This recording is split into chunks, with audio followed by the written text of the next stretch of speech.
Good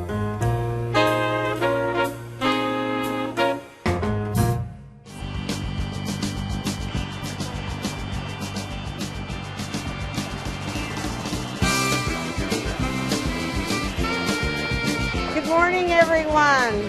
Would anyone care for juice? We're in the same location.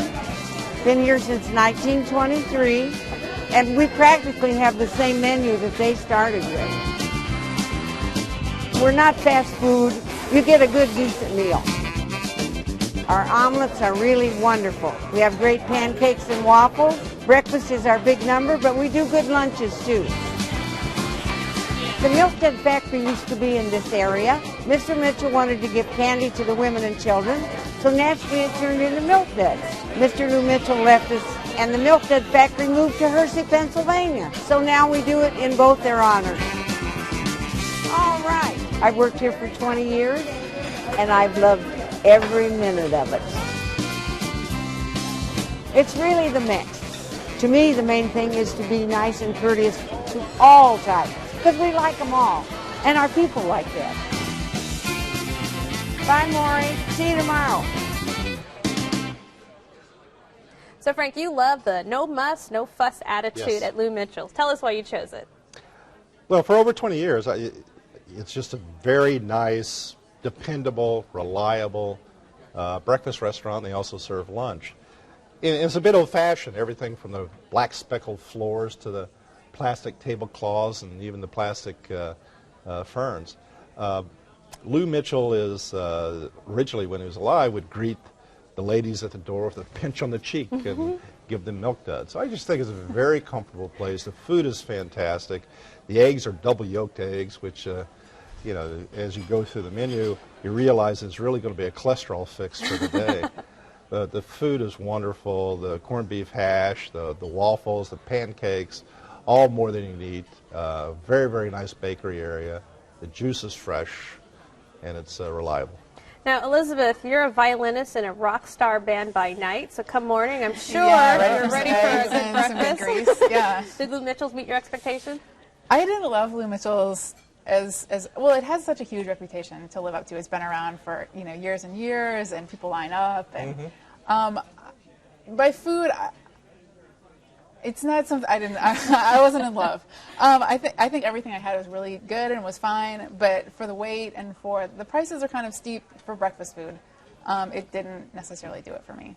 I loved it. And I had never heard of this place before in my life, so it was really neat to go there and be part of something that was so buzzing with excitement. It was absolutely packed. Yeah, there was a line, but when I see a line, I'm almost like, oh good, there's something worth waiting for. And I was amazed it went super quick. Like before, my husband went to park the car, and I was doing the because the woman's like, you're next, where's your man, But yeah, we finally sat down. I thought the food was great. You are paying maybe just a little bit more, but I think that you're paying for like a slice of Chicago, history, and the food was, that much better than your typical diner fare. I thought it was really good. I got the really thick cut French toast, which was delicious. Yes. It was really, really good. And my husband got the Greek omelet. Yeah, it was great. We shared some pancakes and some omelet, and then omelet. And everything was tasty. The pancakes were really good. The omelet was nice. The potatoes were really good as well. But I guess I'm not wowed. I always get the corned beef hash and potatoes and double poached eggs.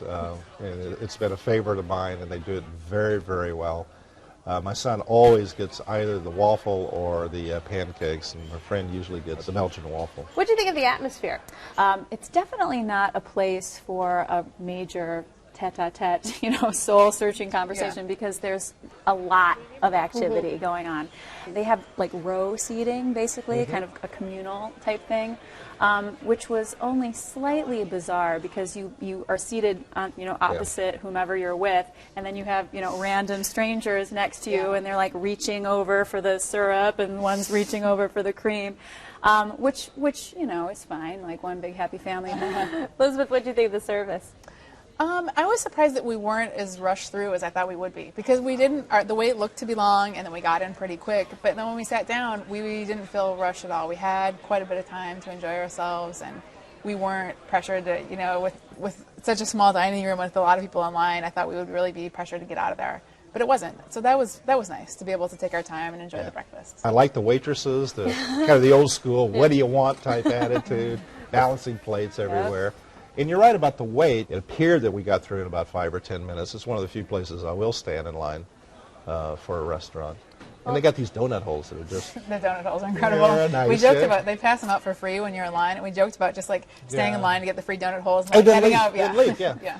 But they serve ice cream at the end of breakfast. And I said, oh, this is cool. So again, my son liked it, but this is a good restaurant. See, the ice cream was a little bit... they didn't bring us any ice cream. No! Ice cream either, Frank. Well, we saw other people getting the ice cream, and we had to go ask for the ice cream. So I'm sorry. Yeah. Ice cream on demand. Did you get the milk duds? We got the milk duds. There was also like some oranges. People were getting some fruit. And we didn't get that. We didn't get that either. Prunes. They bring a plastic ramekin before your breakfast of an orange slice and a prune. Yep. Frank, would you say that the experience is different during the weekdays versus the weekends? Yes, I think it's a different crowd.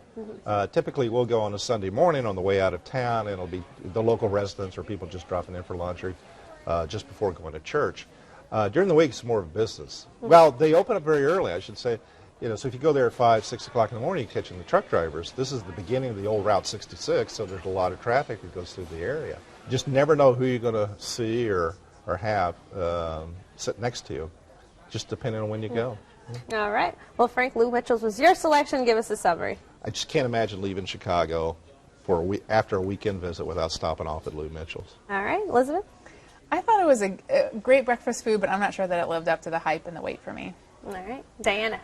Because I had never heard of it before, it had no hype for me. I loved it, and I can't believe I've never heard of it before. I really liked it a lot. Well, you can join the hustle and bustle at Lou Mitchell's, 565 West Jackson Boulevard, 312-939-3111. Open for breakfast and lunch every day. Reservations are not accepted, and the average tab per person is $12.